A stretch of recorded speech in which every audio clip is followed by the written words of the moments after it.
안녕하세요. 반갑습니다. 저번 시간에는 우리 세계관의 기능과 그리고 보편 어떤 요소들에 관하여서 우리가 공부를 함께 했죠. 이번 시간에는요, 제 6주차에서는 이 91페이지를 우리가 보시게 되면 성경적 세계관이 있습니다. 여기에서부터 우리 같이 한번 공부해 보도록 하겠습니다. 지금까지 우리가 이 문화인류학의 세계관 이론을 기본적으로 살펴봤는데요. 그렇다면 성경적인 세계관은 어떻게 나타나는가 우리가 한번 살펴봐야 되겠죠. 어, 책에서는 이제 우리가 세 가지 영역으로 한번 살펴봤는데 첫 번째가 초자연적 영역입니다. 그러니까 하나님의 절대적인 어떤 그러한 신성이 나타나는 그러한 영적인 세계, 초자연적인 영역이 있다라는 것을 우리가 염두할 필요가 있겠죠. 그래서 보통 이제 고등 종교에서는 이러한 초자연적인 어떤 그러한 영역을 많이 강조하는 그런 경향이 있어요. 여러분 예를 들어서 여러분 지구 역사상에 에드워드 스펜서나 타일러 같은 그런 이제 많은 그런 종교학자들이 있었는데 스펜서나 타일러 같은 그런 학자 같은 경우에 보게 되면 이 지구 역사상에 이 인간이 존재한 이후로 엄청난 종교가 있었을 거 아니에요.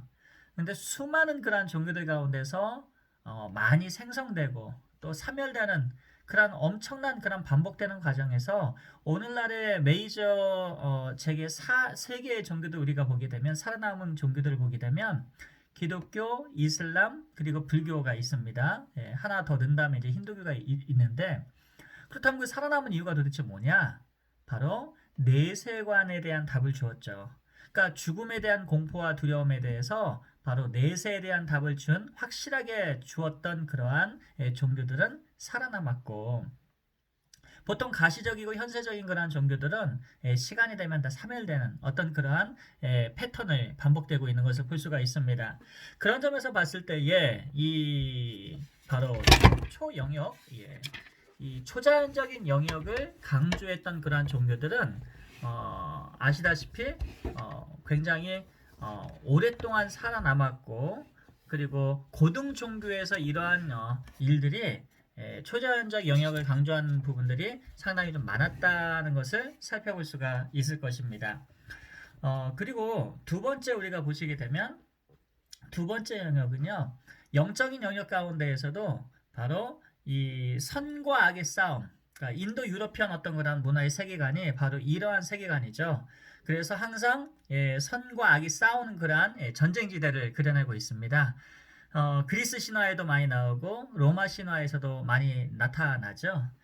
그래서 우리나라에서도 이 가게에 흐르는 그러한 저주를 끊으라 뭐 이러한 책이 나와 있는데 여기에서 나오는 세계관은 바로 이 중간 영역의 세계관을 말합니다. 특별히 폴 히버트가 이 중간 영역에 관한 그러한 이 세계관에 대해서 언급을 하고 있는데 그것은 무엇이냐면 바로 이 귀신과 또 선한 영과 또 하나님과 사단과의 어떤 그런 싸움, 그러니까 이원론적이고 이분법적인 어떤 그런 세계관을 제시하는 영역이 바로 이 부분이죠. 그러나 우리가 개혁주의 신학적 관점에서 봤을 때에 하나님은요. 전지전능하시고 하나님의 주권, God's sovereign 우리가 인정하죠. 무슨 얘기냐면 하나님의 작정하심에 따라서 그 섭리대로 이 모든 우주 만물과 지구 역사가 흘러가는 것이지 선과 악의 싸움에 대한 결과로서 흘러간다라는 것은 약간 성경적 우리가 성경의 그런 본유적인 어떤 메시지를 우리가 보게 되면 핵심을 놓치는 부분이라 생각할 수가 있을 것입니다. 오늘날 신사도 운동이나 영적 운동, 은사주의 운동들이 바로 이 중간 영역에 대한 그런 영적 싸움에 대한 전투를 굉장히 많이 강조하는 경향이 있어요. 이것이 긍정적인 측면도 있지만 그러나 반면 하나님의 주권 영역에 있어서는 상당히 못 미치는 그러한 성경의 메시지를 조금 왜곡돼서 나아가는 그런 경향이 좀 있다라는 것을 우리가 살펴볼 수가 있을 것입니다. 그래서 보통 이 영역에서는 능력 대결이나 힘의 충돌에 대한 어떤 그러한 메시지가 강하게 나타나고요. 사이비 기독교나 특별히 이제 오순절이나 이제 카리스마틱 무브먼트 같은 그러한 이 운동들에서 영성주의 운동에서 찾아볼 수가 있습니다. 그리고 세 번째가 바로 인간의 삶이 이루어지는 문화 영역이다 그랬죠? 95페이지 한번 보시게 되면 이 영역은요, 지나치게 자연주의적이고, 지나치게 이성주의적인 어떤 그러한, 영역입니다. 그래서 우리 계몽주의가 그러한 경향을 나타나게 됐죠. 인본주의 이래로, 이 object, 그러니까 객체를 바라보는 subject, 주체, 이 주체, 즉, 이 인식을 하고 있는 주체가 인간이지 않습니까? 그러니까 인간에 대한 주체자의 어떤 그러한 인식 기능을 굉장히 컨센트레이트 하는 거죠. 굉장히 강조하는 것입니다. 그래서 이 합리주의와 지성주의, 그 다음에 이 합리주의가 참 재밌어요. 그러니까 rationalism이잖아요. R-A-T-I-O-N, ration이라는 것은 reason에서 온 거죠. 이성. 그러니까 이성이, 지성이 가장 중심이 된 어떤 그러한 합리주의인데, 이 이성은요, 어떻게 보게 되면 인간의 이성은 한계가 분명히 있습니다. 근데 이 한계가 있는 그 이성을 우리가 너무 의지한다는 것 자체가 사실은 굉장히 좀 역설적이죠. 왜냐하면 하나님께서는요, 이 이성으로 모든 걸 다 알 수 있게 해놓지 않으셨어요. 많은 걸 막아 놓으셨습니다. 우리가 아무리 이성으로 걸려도 안 되는 부분이 있죠. 감정적인 영역만 들어가도 이성으로 다 판단하기 힘들고 영적인 부분 마찬가지고 그리고 가장 쉽게는요 우리가 한 치 앞도 볼 수가 없어요.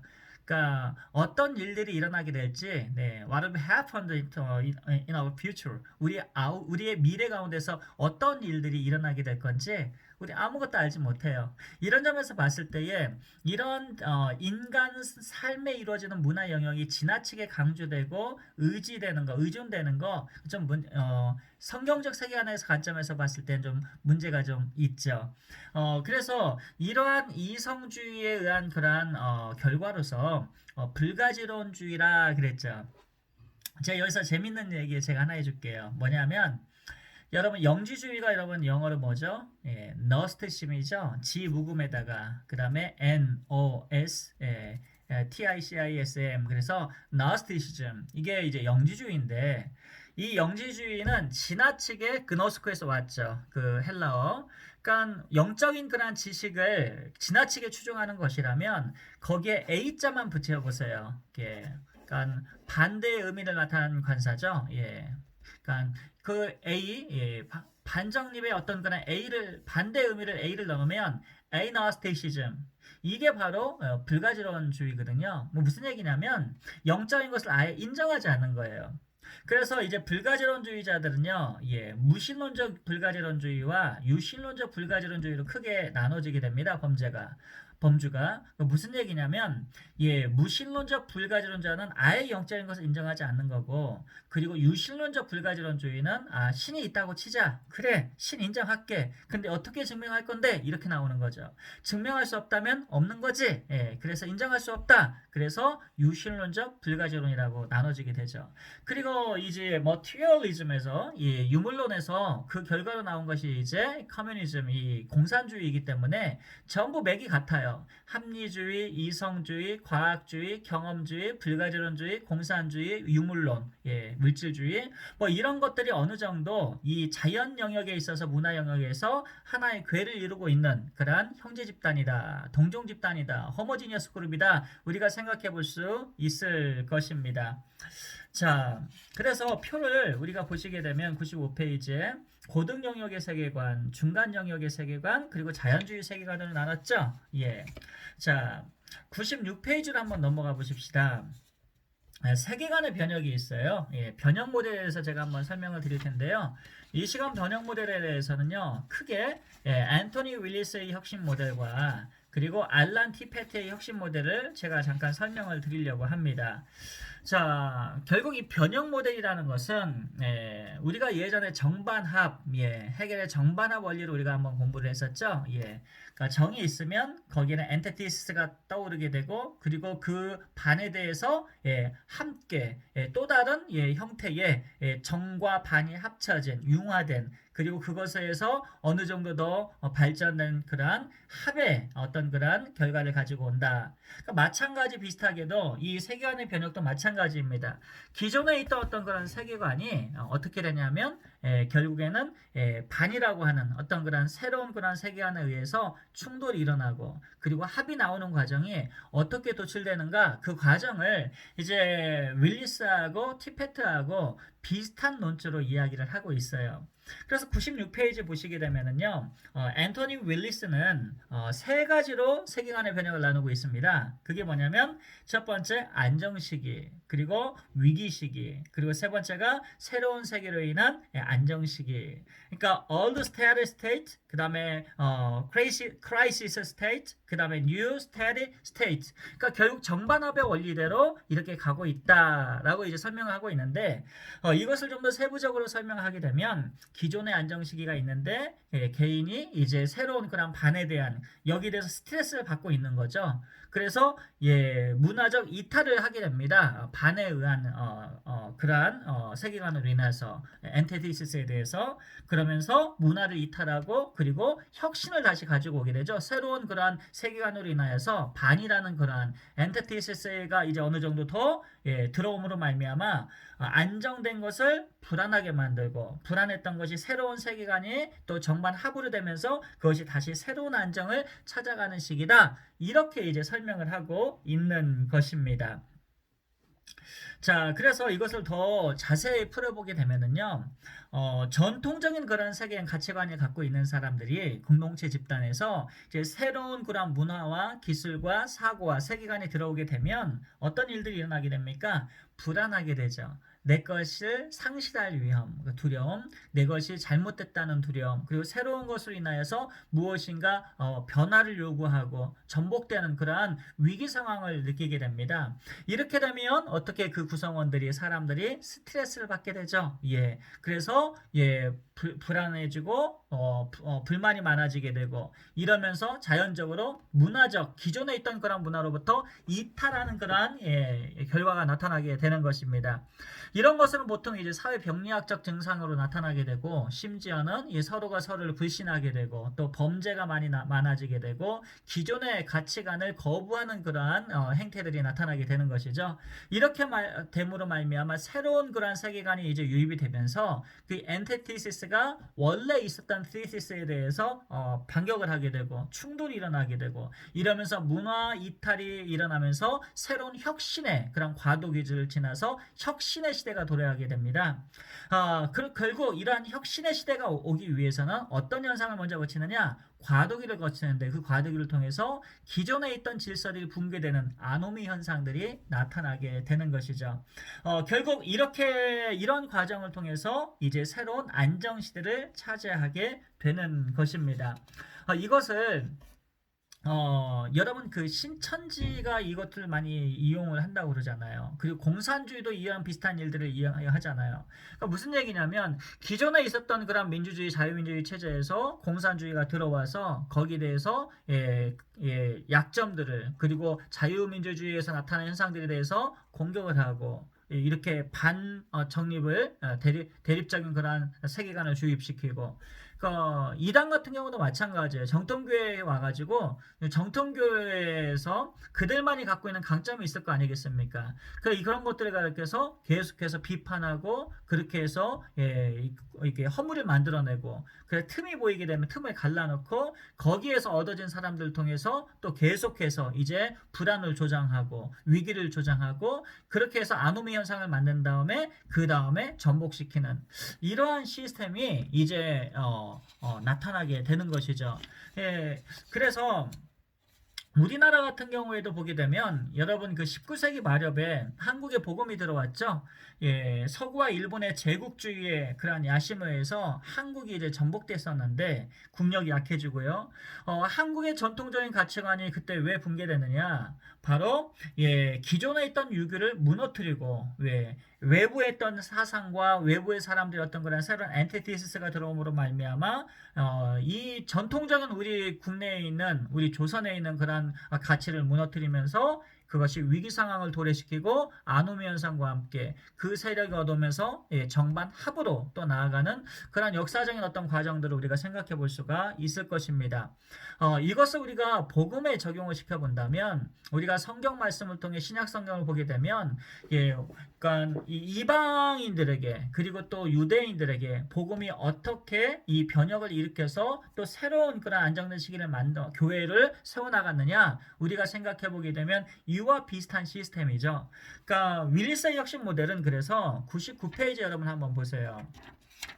기존의 안정시기, 그 다음에 개개인의 스트레스, 문화이탈, 혁신, 새로운 안정시기 이런 식으로 이제 중요한 것은 안정시기와 위기와 그런 새로운 시기로 나아가는 그런 5가지의 유형을 우리가 찾아볼 수가 있습니다. 근데 이러한 형태가 그럼 알란티페트에게도 비슷하게 나타나고 있어요. 100페이지 한번 보세요. 이 알란티페트 같은 경우에는요, 이것을 4시기로 구분을 하는데 demoralization, 그러니까 퇴폐 시기를 봅니다. 그 다음에 submersion, 잠수 시기, 그 다음에 conversion, 그러니까 회심 시기, 그 다음에 혁신 시기 이렇게 4개로 이제 나누고 있는데요. 표를 우리가 보시게 되면 101페이지 아까 윌리스의 어떤 그런 모델과 혁신 모델과 굉장히 흡사한 것을 우리가 볼 수가 있습니다. 결국 demoralization이라는 것은 기존의 가치관이 D라는 것은 빼는 걸 말해요. 떼어내는 걸 말하는 거고 붕괴되는 걸 말해요. 그래서 기존의 가치관이 붕괴되고 도덕성이 무너지고 사회 혼란이 일어나게 됩니다. 사회 혼란이 일어나게 되면 위기를 겪게 되겠죠. 위기 상황이 되면 붕 하고 시스템이 꺼져버려요. 사람들이 따라주질 않죠. 그것이 바로 잠수 시기는 submersion 그러한 시기를 말합니다. 이렇게 잠수에 있다가 새로운 어떤 그러한 반정립 그러한 엔티티시스가 이게 들어오게 되면 그 새로운 물결로 인하여서 어떻게 됩니까? conversion, 회심이 되고 그리고 바뀌어지게 되고 나중에 혁신적으로 개혁이 되는 그런 모습 우리가 살펴볼 수가 있는데 그렇게 되면서 무브먼트로 뻗어나가는 것이죠. 마찬가지로 알란티페트도 윌리스와 함께 이러한 비슷한 혁신 모델의 세계관의 변혁을 세계관을 통하여서 새롭게 변혁되는 그러한 과정을 모델화시켜서 우리에게 변혁 모델에 대한 그러한 한 예를 모델로 제시를 한 것을 볼 수가 있습니다. 자, 그래서 101페이지 우리가 보시게 되면은요, 세계관의 변혁에는 패러다임의 이론이 적용이 됩니다. 그러니까 패러다임의 이 철학자인 이 토마스 쿤이라는 그런 학자가 있어요. 그러니까 이 의미는 문화 공동체에 있어서 그 공동체 사람들에게 공유된 가치 체계 그리고 공통적으로 받아들인 일반화된 그러한 상징의 의미 체제라 이것을 패러다임으로 불렀습니다. 그러니까는 what is paradigm 이렇게 물어봤을 때에 which means shared symbolic generalizations and values 이렇게 설명할 수가 있는 거죠.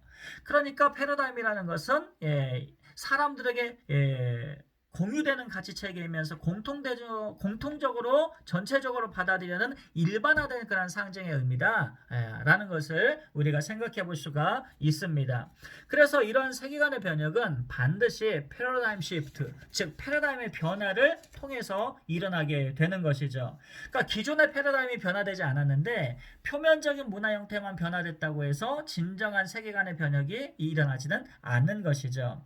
자, 그렇다면 세계관을 파악하기 위해서 어떻게 우리가 패러다임을 분별할 것인가 그것을 우리가 한번 좀 살펴봐야 되겠죠. 102페이지 한번 살펴보겠습니다. 102페이지 보시게 되면 첫 번째 세계관의 보편 요소들이 그 문화권 속에서 예, 어떤 의미를 가지고 있는지를 규명하는 일이다 그랬습니다. 그러니까 6가지 보편 요소들을 우리가 이미 살펴봤잖아요. 저번 시간에. 이것이 그 문화권 속의 사람들에게 어떻게 사용되고 있는가를 점검을 하는 거죠. 그렇죠? 그 다음에 두 번째로 우리가 살펴보는 것은 삶의 통과 의식들, 그러니까 그들의 삶의 어떤 그러한 의식과 리토르지와 아니면 그들의 전통적인 전형적인 어떤 삶의 라이프 스타일 있지 않습니까? 그리고 그런 의식들이, 그런 행사들이 어떤 의미로 사용되고 있고 어떻게 상호적으로 총체적으로 결속되어 있는가를 규명하는 일이 두 번째 우리가 분별해야 될 것입니다. 그래서 삶의 통과 의식의 의미를 파악한다는 것은 세계관의 패러다임을 그들의 패러다임을 찾아낼 수 있는 것이죠. 그리고 세 번째로는 종교의식이나 종교 정기들과 종교 상징물들의 의미를 규명을 해야 됩니다. 그렇게 함으로써 그들이 종교적 그러한 함의된 의미를 추출함으로 인해서 발견함으로 인해서 그들의 세계관의 패러다임을 또한 알아낼 수가 있죠. 보통 세계관은 그들의 종교적 어떤 세계관을 통해서 많이 나타납니다. 예. 그리고 네 번째는요, 이 모든 과정에 있어서 그 문화권의 내부인에 의해 도움을 받아야 됩니다. 왜냐하면 ethic approach라고 하죠. 외부자적인 그런 접근을. 그러니까 우리 외부인으로서 어떤 그런 A 문화권의 사람이 B 문화권에 있는 그런 심층적인 문화를 이해하는 것은 어렵습니다. 그 불가능해요.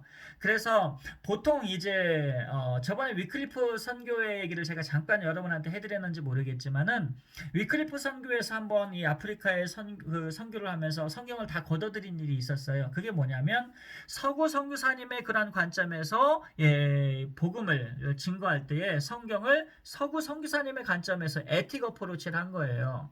그럼 나중에 알고 보니까는 그 아프리카 문화 종족에 있어서 최고의 신관념이 있었는데 그걸 놓쳐버리게 된 거죠. 예, 하위신으로 번역을 해가지고 복음화가 안 된 것입니다. 이런 경우에는 바로 내부자적인 그런 에믹 어프로치를 통해서 현지인의 도움을 반드시 받아야 되는 것이죠. 성경 번역뿐만 아니라 우리가 복음을 증거하려면 효과적으로 소통을 하려면 반드시 내부자의 도움을 받아야만 합니다. 이런 과정들을 통해서 세계관의 이제 패러다임이 구별하게 되면 그 패러다임을 성경적 세계관의 패러다임으로 하나하나 충돌을 일으켜서 성경으로 끌고 와야 되죠. 그리고 성경의 가르침을 통하여서 그 하나님 말씀을 통해서 그들이 변화되고 그 다음에 변혁적으로 그들이 변화되는 것을 우리가 경험을 해야 될 것입니다. 이것에 있어서 바빙크가 바로 엘렌티스 이론을 주장을 했는데요. 바로 여기서 중생의 열매가 맺혀진다 그런 이야기를 했어요. 그래서 제가 이번에 방학 때 뿌듯한 것은요, 이 엘렌티스 이 선교 접근을요, 지금 종래 이제 코넬리어스 하크나 그 다음에 데이비드 헤셀그레이브 그리고 이 부분에 대해서 몇 학자들이 연구를 했습니다. 그런데 제가 그 모든 그런 엘렌티스 연구 논문을 다 읽고 보니까는 한 가지 안타까운 게 하나 있었어요. 왜냐하면 엘렌티스라는 그런 접근법이 원래는 이제 조지신학에서 온 용어입니다. 그리고 성경신학자들이 그걸 잠깐 언급을 했는데 선교신학에서 이것을 도용을 한 것이죠. 또 문제는 어디서 있느냐? 그 엘렌티스에 대한 그런 성경신학적인 어떤 그러한 규명이 제대로 안 돼 있던 거예요. 짧게 두세 마디 정도밖에 돼 있지 않는 겁니다. 이거를 제가 총 정리를 했어요. 그래 정리하자마자 GMS의 훈련국자인 박진호 선교사님도 그분도 아주 똑똑하신 분이죠. 훌륭하신 분이죠. 아프리카에서 20몇 년 동안 선교하시고 그리고 우리 합동 측 GMS에서 지금 이제 훈련국장으로서 열심히 사역하고 계시는데 그분이 이제 현장에 있는 것을 이제 엘렌티스로서 글을 한번 써보고 싶은데 제 글만은 기다렸다고 하시더라고요. 그래서 이번에 제가 이제 한국 복음주의 선교신학회에서 이번에 그것을 받았고요. 엊그저께 이제 받았습니다. 책을 하나님 은혜로 이번에 4편 쓴 건 모두 다 이제 KRC급에 통과가 돼서 이제 출판이 계제가 확정이 된 그러한 상황입니다. 올 한 해 이제 좀 쉬려고 했는데 하나님 은혜로 또 이제 다른 학회에서 또 이제 두 학회에서 가을에 좀 발표 좀 해달라 그래가지고 또 또 역시 논문을 써야 되는 그런 상황이 있습니다. 여름방학 때. 이게 웬 행복인지 모르겠습니다. 어찌됐든 여러분이 이 책을 엘렌티스에 관한 그러한 논문 소논문을 꼭 한번 읽어보시고 그리고 이 문화와 선교인류와 그리고 상황화 신학의 이르기까지 범총체적으로 여러분이 한번 이해를 하는 그러한 시간을 여러분이 가졌으면 좋겠습니다. 자, 다시 돌아와서 103페이지 우리가 보시게 되면은요. 예를 들어서 패러다임 변혁을 통해서 이기적 세계관을 변화시키고 성공적인 선교 사역을 수행한 사도 바울의 경우를 찾아보자 그랬죠. 자, 고전적 자유주의자들은요. 예수 그리스도를 어떻게 이제 진화론적으로 해석을 했냐면 사도 바울을 기독교의 완성자로 그렇게 해석을 했습니다. 진화론적으로 본 거죠. 그러니까 바울이 헬라 사상을 받아들여서 기독교를 헬라 방식으로 발전시켰다. 진화론적으로. 이렇게 이제 고전적인 자유주의자들은 그렇게 해석을 하고요. 그리고 신자유주의자들은 어떻게 보느냐? 예수 그리스도에 일단 초점을 맞춰요. 그리고 바울을 주변의 헬라 사회에 타협한 인물로 보고 그의 문제점을 지적을 합니다.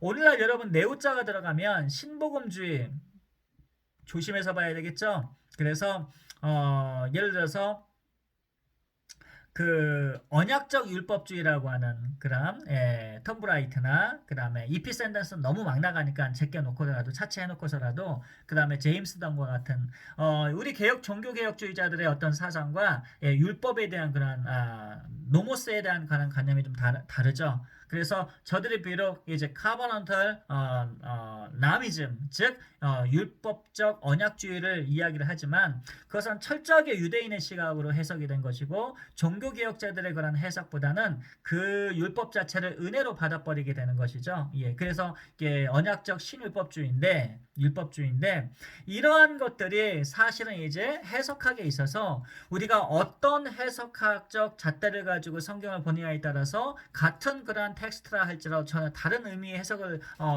나타내는 결과를 가지고는 위험성이 가지고 있습니다. 그래서 이 시간에 이제 결론적으로 말씀드리고 싶은 것은 뭐냐면 우리가 왜 이제 개혁주의 신학을 하느냐? 그것은 여러분 우리가 성경을 보다 정말 바르게 해석하기 위한 것이고 종교개혁자의 어떤 그런 정신을 따라서 솔라 스크립투라 전적으로 오직 하나님 말씀이 말씀되게 하기 위해서 우리는 개혁신학을 우리가 공부하고 있는 가운데 있죠.